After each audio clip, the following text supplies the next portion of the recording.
혹시 점자 시집 있나요? 목소리는 부드럽고 조심스러웠습니다. 수지는 노인에게 다가가 조용히 책을 그의 손에 올려주었어요. 노인의 주름진 손가락이 책 표지를 천천히 더듬었습니다. 이 감촉 정겹네요. 오래전 내 수업 듣던 아이 손 같아요. 수지는 잠시 노인의 표정을 바라보았어요. 눈은 보이지 않지만 그의 미소에는 따스한 빛이 담겨 있었습니다. 서점 유리창에 떨어지는 이른 가을비 소리가 마치 책장을 넘기는 소리처럼 들렸습니다.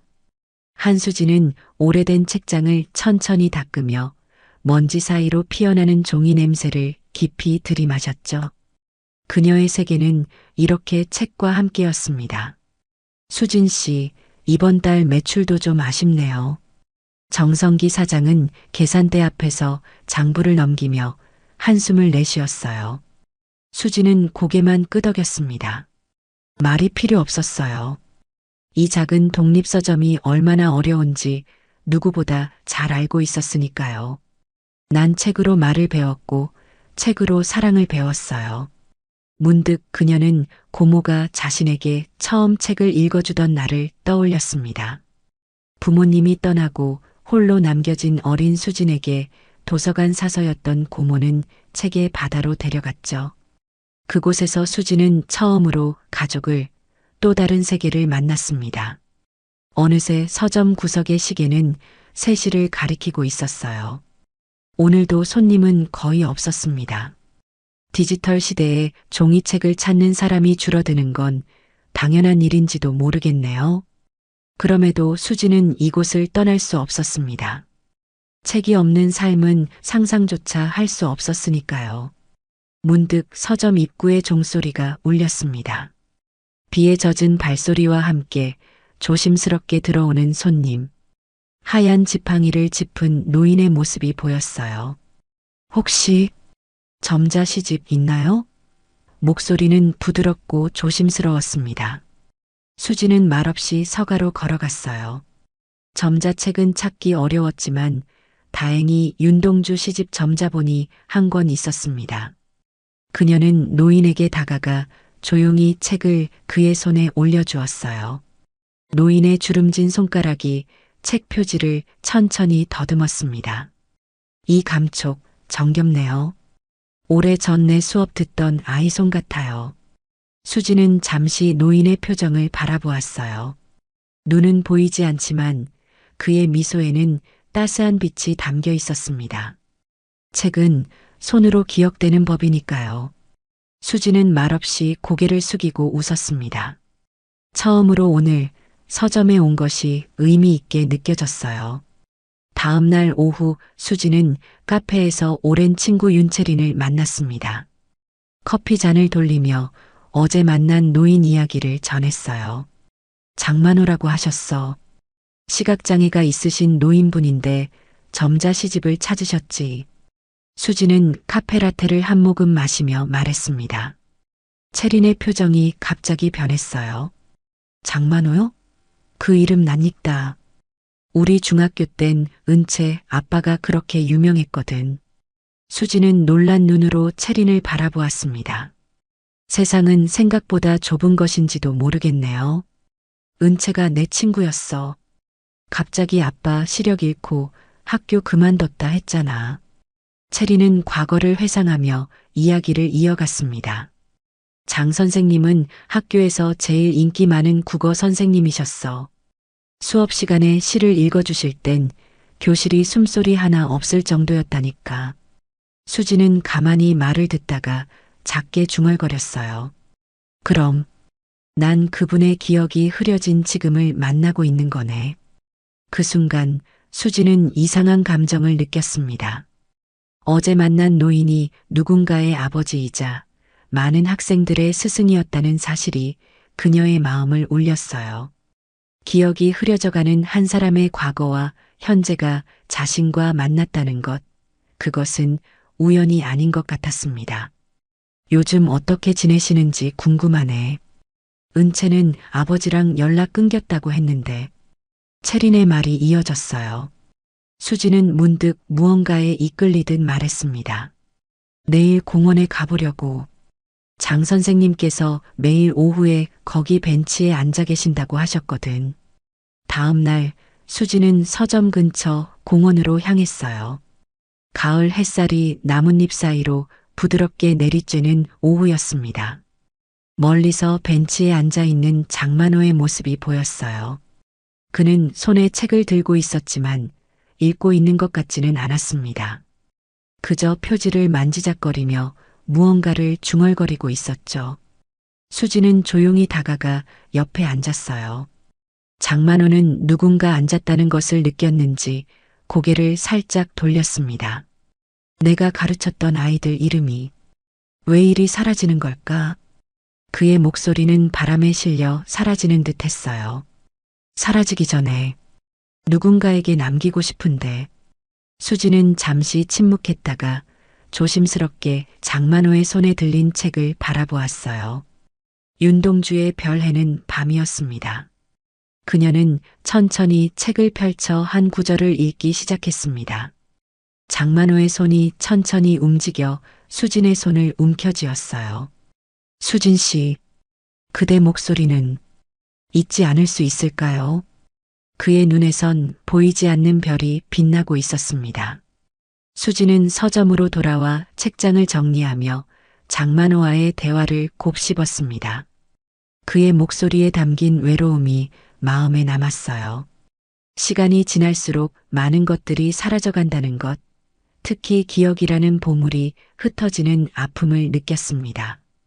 그날 밤 수지는 오래된 앨범을 펼쳐보았어요. 고모와 함께 찍은 사진들, 어린 시절 도서관에서 보낸 시간들이 담겨 있었습니다.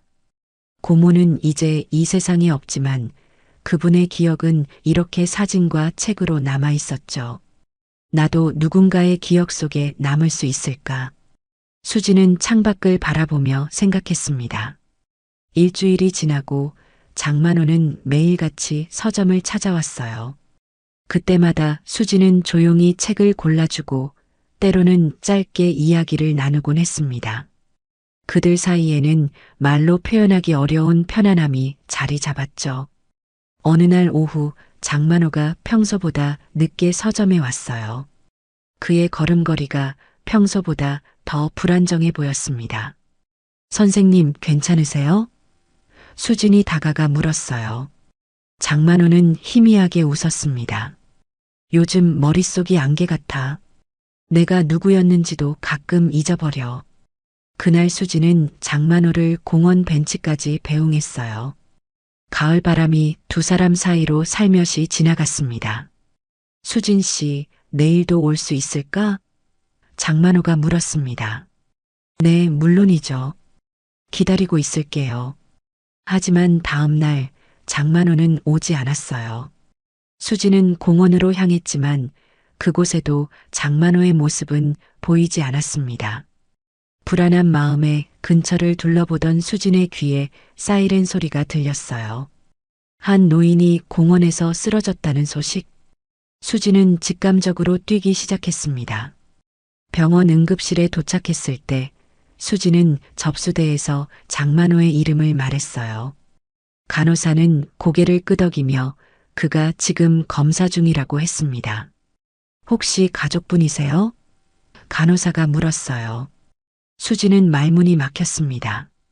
그녀는 가족이 아니었어요. 그저 책을 손에 올려주었던, 목소리를 빌려주었던 사람일 뿐이었죠. 아니요, 저는 말을 잇지 못하고 있을 때 복도 끝에서 한 여자가 빠르게 다가오는 모습이 보였습니다. 그녀는 수진 앞에 멈춰 섰어요. 혹시 수진 씨인가요? 아버지가 계속 수진이라는 이름을 부르셔서. 수진은 놀란 눈으로 여자를 바라보았습니다. 그녀는 장만호의 딸 이선이었어요. 수진 씨, 아버지가 그대 이야기를 자꾸 하셨어요. 책을 손에 올려준 아이, 목소리로 기억을 남긴 아이라고. 수지는 그 말에 눈시울이 젖었습니다. 장만호의 흐릿한 기억 속에 자신이 남아있다는 사실이 가슴을 따뜻하게 적셨어요. 그럼 제가 아버님한테 한마디라도 해도 될까요? 이선희는 고개를 끄덕였습니다. 두 사람은 함께 병실로 향했어요. 병실은 조용했습니다. 창문을 통해 들어오는 석양빛이 하얀 벽을 붉게 물들이고 있었어요. 장만호는 눈을 감은 채 침대에 누워 있었습니다. 산소 마스크 아래로 그의 입술이 미세하게 움직이는 것이 보였죠. 수지는 망설이다가 조심스럽게 병상 옆 의자에 앉았어요. 이선희는 문 앞에 서서 망설이는 모습이었습니다. 그녀의 얼굴에는 오랜 시간 쌓인 후회와 죄책감이 깃들어 있었어요. 아버지와 저는 오래전부터 서로 연락을 끊고 지냈어요. 이선희가 작은 목소리로 말했습니다. 아버지가 시력을 잃으셨을 때 제대로 곁에 있어주지 못했거든요. 제 삶을 핑계로 피했던 것 같아요. 수지는 고개를 끄덕이며 이선희의 말을 들었습니다. 이해할 수 있었어요. 때로는 가장 가까운 사람의 아픔이 가장 견디기 어려울 때가 있으니까요. 선생님께서는 자주 책 이야기를 하셨나요? 수진이 물었어요. 이선희의 눈에 눈물이 고였습니다. 아버지는 항상 책을 사랑하셨어요. 집안 곳곳에 책이 있었죠. 제가 어릴 때는 매일 밤 책을 읽어주셨어요. 시력을 잃으신 후에도 점자를 배우려고 애쓰셨고요. 하지만 나이가 들면서 기억도 점점 희미해지셨죠. 수지는 장만호의 손을 조심스럽게 잡았어요. 그의 손가락이 미세하게 움직였습니다. 수진 씨. 장만호의 목소리는 희미했지만 분명했어요. 수지는 가방에서 작은 책을 꺼냈습니다. 윤동주의 시집이었어요. 그녀는 천천히 페이지를 넘겨 별해는 밤을 찾았습니다. 그리고 조용히 하지만 또렷하게 읽기 시작했어요. 계절이 지나가는 하늘에는 가을로 가득 차 있습니다. 시의 리듬이 병실에 부드럽게 울려 퍼졌습니다. 장만호의 입술이 미소를 그렸어요. 이선희는 문 앞에서 조용히 눈물을 흘렸습니다. 그날 밤 수지는 병상 곁에서 시 한 편을 더 낭송했어요. 장만호는 마치 오래된 친구를 만난 것처럼 편안한 표정을 지었습니다. 그의 손은 여전히 수진의 손을 놓지 않았어요. 선생님, 내일 다시 올게요. 수진이 작별 인사를 했을 때 장만호는 힘겹게 고개를 끄덕였습니다. 하지만 다음 날 수진이 병원에 도착했을 때 장만호의 병실은 비어 있었어요. 간호사는 그가 새벽에 평화롭게 눈을 감았다고 전했습니다. 수지는 말없이 병실을 바라보았어요. 창문 너머로 보이는 하늘은 맑고 푸르렀습니다. 마치 모든 구름이 사라진 것처럼요. 그녀는 책가방 속의 시집을 만지작거렸습니다. 마지막 페이지에 남겨진 장만호의 손때가 느껴지는 듯 했어요. 수진 씨, 복도에서 이선희가 다가왔습니다. 그녀의 눈은 붉었지만 표정은 평온해 보였어요. 아버지가 평화롭게 가셨대요. 마지막까지 시를 중얼거리셨다고 해요. 두 사람은 말없이 서로를 바라보았습니다. 때로는 말보다 침묵이 더 많은 것을 담을 수 있다는 것을 알았기 때문이죠. 장례식은 소박했습니다. 오랜 제자들과 동료 교사들, 그리고 몇몇 지인들이 모였어요. 수진도 검은 옷을 입고 조용히 참석했습니다. 그녀는 구석에 서서 장만호의 영정사진을 바라보았어요. 사진 속 장만호는 환한 미소를 짓고 있었습니다. 아마도 시력을 잃기 전 교단에 서 있던 시절의 모습이었겠죠. 선생님 수업을 들었던 학생이세요? 옆에서 나이 지긋한 여성이 물었습니다. 수지는 고개를 저었어요. 아니요, 그냥 책을 좋아하는 사람이에요. 장례를 마치고 사람들이 하나둘 떠났습니다. 이선희는 수진에게 다가와 조심스럽게 말했어요. 아버지의 유품을 정리하고 있는데 수진 씨를 위한 봉투가 있었어요. 수진은 놀란 눈으로 이선희를 바라보았습니다. 장만호가 그녀를 위해 무언가를 남겼다니 예상치 못한 일이었어요. 그날 저녁 수지는 자신의 작은 원룸에 앉아 봉투를 바라보았습니다. 오래된 노란색 봉투에는 수진에게라고 적혀 있었어요. 그녀는 천천히 봉투를 열었습니다. 안에는 낡은 노트 한 권과 적금 통장, 그리고 짧은 편지가 들어 있었어요. 수진 씨에게 내 원고와 책과 그동안 모은 적금 통장을 전합니다. 많은 건 아니지만 당신 손이 내 기억을 마지막까지 꺼내줬기에 남깁니다. 편지 끝에는 단 한 줄이 더 적혀 있었습니다. 내 마지막 제자에게. 수진의 손이 미세하게 떨렸어요. 그녀는 노트를 펼쳐보았습니다. 그것은 장만호가 오랜 세월 동안 모아온 시와 생각들이었습니다. 시력을 잃은 후에는 누군가에게 구술하여 적게 한 듯 했어요. 글씨체가 다양했으니까요. 마지막 페이지들은 점점 흐트러진 글씨로 채워져 있었습니다. 기억이 사라져가는 것은 강물이 바다로 흘러가는 것과 같다. 두려워하지 않는다. 다만 그 물줄기가 지나간 자리에 무엇이 남을지 궁금할 뿐. 수지는 노트를 가슴에 안았어요. 마치 장만호의 목소리가 귓가에 들리는 것 같았습니다. 다음 날 서점으로 출근한 수지는 평소와 다른 마음으로 책장을 정리했어요. 그녀는 장만호의 노트를 조심스럽게 책상 위에 올려두었습니다. 무슨 책이에요? 정성기 사장이 다가와 물었습니다. 출판되지 않은 책이에요. 하지만 누군가에게는 세상에서 가장 소중한 책이죠. 정성기는 고개를 끄덕였어요. 그는 말이 없는 사람이었지만 수진의 마음을 이해하는 듯 했습니다. 수진 씨가 그 책을 세상에 내보내고 싶다면 도와줄 수 있는 사람을 알아요. 수진은 놀란 눈으로 사장을 바라보았습니다. 마치 누군가가 그녀의 마음을 읽은 것처럼 느껴졌어요. 정말요? 그게 가능할까요? 정성기는 미소 지었습니다. 가능하고 말고요. 책은 언제나 누군가를 기다리고 있으니까요. 수지는 장만호의 원고를 정리하는데 일주일을 보냈습니다. 그의 글은 마치 퍼즐처럼 흩어져 있었고 연대순으로 배열하는 일은 생각보다 어려웠어요. 시력을 잃은 후에는 날짜를 적지 않은 경우가 많았고 기억이 흐려지면서 같은 내용을 반복해 적기도 했습니다. 체린이 도움을 주겠다고 나섰을 때 수지는 감사함을 느꼈습니다. 편집자로 일하는 체린의 경험은 원고를 정리하는데 큰 힘이 되었어요. 이 원고에는 특별한 무언가가 있어. 체린은 장만호의 글을 읽으며 말했습니다. 단순한 회고록이 아니라 시간과 기억에 대한 성찰이야. 마치 시간의 강을 따라 흐르는 여행 같은 느낌이랄까? 수지는 고개를 끄덕였어요. 선생님은 기억을 잃어가는 과정을 글로 기록하신 거예요. 자신이 누구였는지, 무엇을 사랑했는지를 놓치지 않기 위한 싸움이었던 것 같아요. 두 사람은 원고를 기억이 사라지기 전 문장으로 남긴 시인의 마지막 수업이라는 제목으로 정리했습니다. 장만호의 시, 에세이, 그리고 단상들이 한데 어우러진 책이었어요.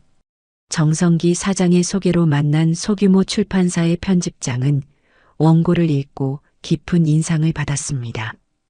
이런 글은 요즘 보기 힘들어요. 상업성은 떨어질 수 있지만 분명 의미 있는 작업이 될 거예요. 편집장의 말에 수진의 마음은 따뜻해졌습니다. 이선희에게 출판 계획을 알렸을 때 그녀는 눈물을 글썽이며 고마워했어요. 아버지의 마지막 목소리를 세상에 전할 수 있다니. 정말 감사해요, 수진 씨. 이선희의 목소리에는 오랜 죄책감 대신 평온함이 깃들어 있었습니다. 출판 과정은 생각보다 오래 걸렸어요. 교정, 디자인, 편집 회의까지 모든 과정에 수지는 심혈을 기울였습니다. 이 책은 단순한 출판물이 아니라 한 사람의 기억과 존재를 담아내는 그릇이었으니까요. 어느 날 저녁 출판사에서 나오던 수지는 문득 하늘을 올려다보았습니다. 초겨울의 별들이 차갑게 빛나고 있었어요. 윤동주의 별해는 밤이 떠올랐습니다. 내 이름자를 써보내고 흙으로 덮어버린 말없는 무덤 위에 여기도 별이 다 쓰러지는 것을. 장만호는 이제 이 세상에 없지만 그의 말과 생각은 곧 책이라는 형태로 다시 태어날 것이었습니다. 수지는 그것이 일종의 부활처럼 느껴졌어요. 출판사에서 마지막 교정본을 받아든 날, 수지는 이선희와 채린을 불러 함께 확인했습니다. 세 사람은 늦은 밤까지 장만호의 글을 읽으며 웃고 울었어요. 이게 정말 아버지의 마지막 선물이네요. 이선희가 책의 마지막 페이지를 넘기며 말했습니다. 수진 씨를 만나지 않았다면 이 글들은 그저 잊혀진 노트로 남았을 거예요. 채리는 수진의 어깨를 토닥였어요. 넌 그저 책을 손에 올려주었을 뿐인데 한 사람의 인생을 기억하게 만들었어. 그게 얼마나 특별한 일인지 알아? 수진은 조용히 웃었습니다. 그녀는 무언가 중요한 사실을 깨달은 것 같았어요. 우리는 모두 누군가의 기억 속에서 살아가고 그 기억은 또 다른 형태로 세상에 남는다는 것을요. 장만호의 책 기억이 사라지기 전 문장으로 남긴 시인의 마지막 수업이 출판된 날은 첫눈이 내리는 겨울 아침이었습니다. 소규모 한정판으로 발행된 책은 큰 서점에는 진열되지 않았지만 몇몇 독립서점과 온라인에서 판매되기 시작했어요. 수지는 첫 번째 인쇄본을 손에 들고 감격에 젖었습니다. 표지는 단순했지만 품격이 느껴졌어요. 하얀 바탕에 검은 글씨로 제목이 쓰여 있고 그 아래에는 작은 윤동주의 시 한 구절이 적혀 있었습니다. 별을 노래하는 마음으로 모든 죽어가는 것을 사랑해야지. 아름다운 책이 되었어요. 이선희가 책을 펼쳐보며 말했습니다. 그녀의 눈에는 자랑스러움이 깃들어 있었어요. 아버지가 보셨다면 정말 기뻐하셨을 거예요. 출판 기념회는 수진이 일하는 독립서점에서 소박하게 열렸습니다.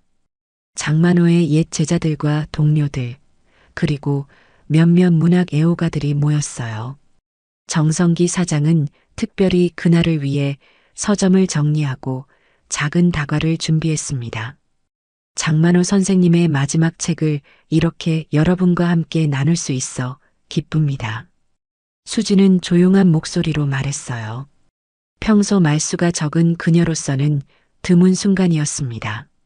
이 책은 단순한 회고록이 아니라 잊혀져가는 기억과 싸우며 자신의 존재를 지키려 한 한 사람의 여정입니다. 채린이 나서서 책의 일부를 낭독했을 때 서점 안은 고요해졌어요. 그녀가 읽는 장만호의 글은 마치 살아있는 목소리처럼 울려 퍼졌습니다. 내가 잊혀질 때 내가 사랑한 것들도 함께 사라질까? 아니다. 사랑은 남는다. 누군가의 기억 속에 책의 페이지 사이에 손끝에 남겨진 감촉으로 그것이 나의 위안이다. 낭독이 끝나고 한 노인이 수진에게 다가왔어요. 그는 장만호의 오랜 동료 교사였습니다. 장 선생이 마지막까지 글을 쓰고 있었다니 놀랍네요. 그는 항상 말했죠. 글은 죽음을 이기는 유일한 방법이라고요. 노인은 미소 지었어요. 당신 덕분에 그의 말이 증명되었군요. 수지는 그저 고개를 숙였습니다. 그녀는 자신이 한 일이 특별하다고 생각하지 않았어요. 그저 책을 손에 올려주었을 뿐 그것이 누군가에게는 큰 의미가 될 수 있다는 것을 몰랐던 것이죠. 행사가 끝난 후 이선희는 수진과 함께 산책을 나섰습니다. 눈이 내리는 거리를 걸으며 두 사람은 많은 이야기를 나누었어요. 저는 아버지가 돌아가시기 전에 화해하지 못했어요. 이선희가 말했습니다. 하지만 이 책을 통해 아버지의 마음을 이해하게 되었어요. 그분이 얼마나 저를 사랑하셨는지, 얼마나 고독하셨는지. 수지는 이선희의 손을 잡았어요. 때로는 말보다 손길이 더 큰 위로가 된다는 것을 그녀는 알고 있었습니다.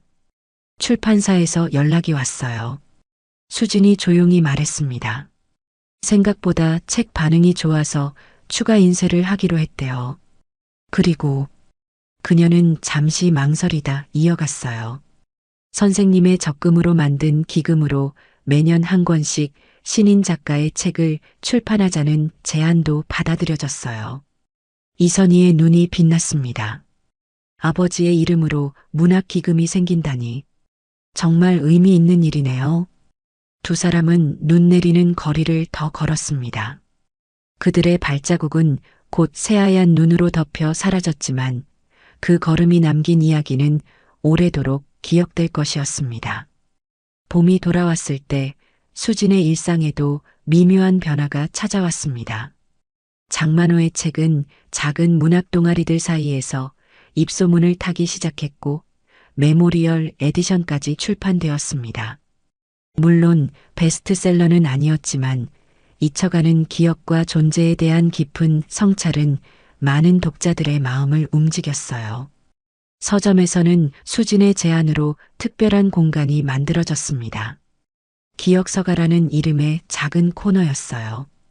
거기에는 사람들의 기억과 삶을 담은 회고록, 자서전, 그리고 개인적인 이야기를 담은 책들이 진열되었습니다. 그리고 그 맨 앞자리에는 장만호의 책이 놓여 있었어요. 이 코너가 우리 서점의 특별한 장소가 될 것 같아요. 정성기 사장이 말했습니다. 그는 수진의 변화를 조용히 지켜보고 있었어요. 예전보다 말수는 여전히 적었지만 그녀의 눈빛에는 확신과 따뜻함이 더해졌으니까요. 어느 화창한 오후 서점 문이 열리고 한 고등학생으로 보이는 소녀가 들어왔습니다. 그녀는 조심스럽게 책장을 둘러보다가 수진에게 다가왔어요. 혹시 점자책도 있나요? 소녀의 목소리는 수줍음이 가득했습니다. 수진은 잠시 그 질문에 놀랐지만 곧 미소를 지었어요. 그녀는 조용히 손을 내밀었습니다. 손으로 기억하는 책, 여기 있어요. 마음으로 기억하는 사람도 여기에요. 소녀는 수진을 따라 기억서가로 향했습니다. 그곳에는 몇 권의 점자책도 진열되어 있었어요. 수진은 그중 한 권을 소녀에게 건넸습니다. 우리 할아버지가 시력을 잃으셨거든요. 그래서 점자책을 찾고 있어요. 소녀가 말했습니다. 할아버지는 예전에 선생님이셨는데 책 읽는 걸 정말 좋아하셨대요. 수진은 창가 쪽으로 시선을 돌렸어요. 봄빛이 책장 위로 고요히 내려앉고 있었습니다. 그녀는 문득 장만호를 떠올렸어요. 어쩌면 삶은 이렇게 끊임없이 이어지는 것인지도 모르겠다는 생각이 들었습니다. 한 사람의 이야기가 끝나면 또 다른 이야기가 시작되는 것처럼요. 이 책도 한번 보여드리겠어요. 수진은 장만호의 책을 꺼내 소녀에게 건넸습니다. 점자는 아니지만 할아버지께 읽어드리면 좋아하실 거예요. 기억을 잃어가는 한 선생님이 남긴 마지막 수업이에요. 소녀는 호기심 어린 눈으로 책을 받아들었습니다. 와, 정말 특별한 책 같아요. 할아버지께 꼭 읽어드릴게요. 그날 저녁 수진은 서점 문을 닫은 후 혼자 남아 창가에 앉았습니다. 그녀는 자신의 일기장을 펼쳐 글을 쓰기 시작했어요. 몇 달 전부터 시작한 습관이었습니다. 오늘도 누군가의 이야기가 시작되었다. 책은 손에서 손으로 전해지며 생명을 얻는다. 우리의 기억도 마찬가지일 것이다.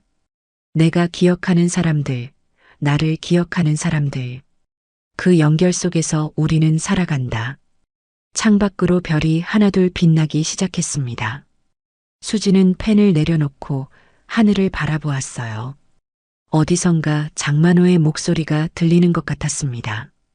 책은 잊혀지기 위해 존재하지 않는다. 누군가의 손끝에서 다시 꺼내질 수 있다면 그건 여전히 살아있는 이야기다. 수지는 미소 지었습니다. 그녀는 이제 알았어요. 우리는 모두 누군가의 기억 속에서 영원히 살아간다는 것을요. 책처럼 손끝에서 손끝으로, 마음에서 마음으로 전해지며요. 새로운 계절이 시작되고 새로운 이야기가 펼쳐질 것입니다. 그리고 수지는 그 이야기를 손에 올려줄 준비가 되어 있었어요.